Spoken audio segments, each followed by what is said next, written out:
Hi everyone, welcome to Bonnie Carolee Makes Cards. I'm excited to share the news that Syberia Design has formed her first design team and I have been selected to be a part of it. I have been a guest designer for her in the past and enjoy working with her gorgeous illustrations. So let's get started with the February release featuring Just Wonderful. The image was printed on Neenah Classic Crest 80-pound cardstock. I had printed other images on this piece of cardstock and so just trimmed off the one that I needed for this card.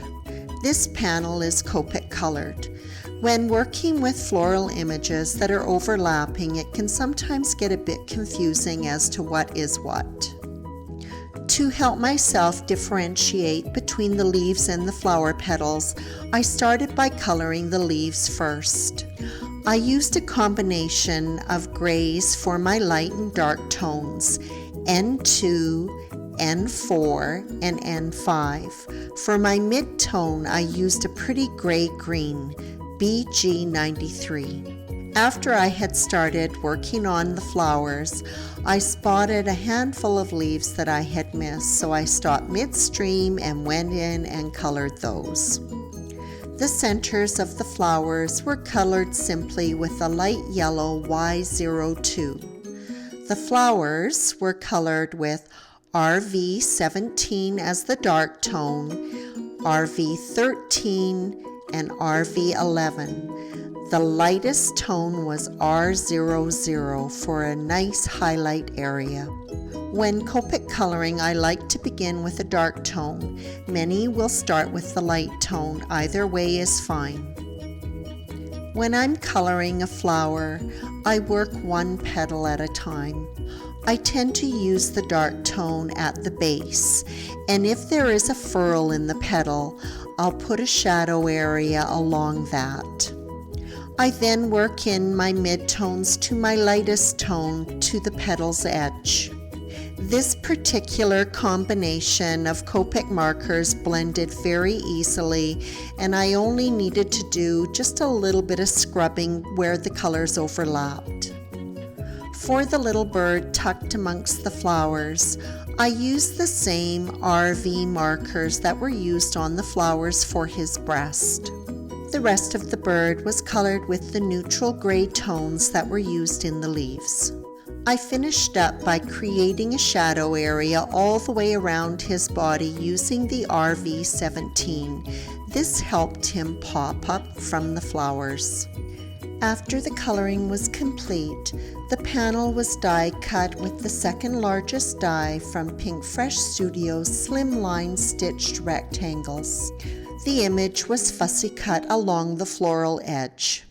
To create a background for the floral panel to sit on, I die cut Bristol smooth cardstock using the same Slimline stitched rectangle die from Pink Fresh.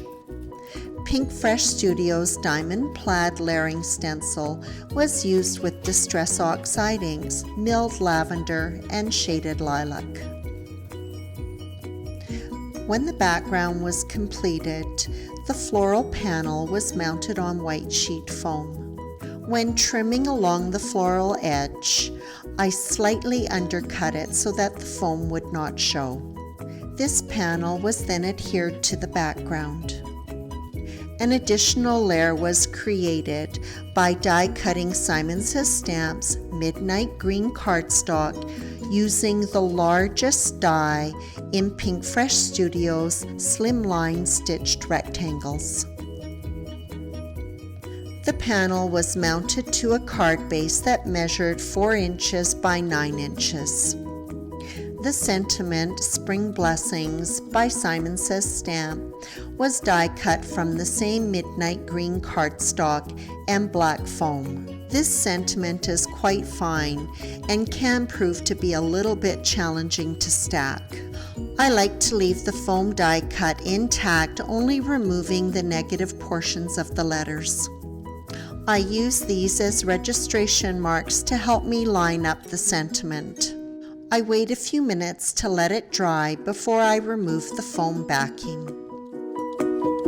help the bird pop a little bit more from its background, I applied Spectrum Noir's Clear Sparkle. Of all the sparkle pens, in my opinion, this one has the most dazzle. This card is finished up with a few embellishments using Nouveau Dream Drops Indigo Eclipse.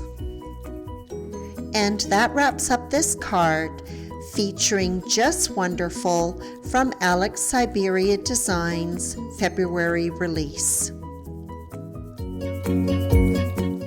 For more information about these other cards made from the new release, visit www.bonniecarolee.com. As always, I appreciate your visit.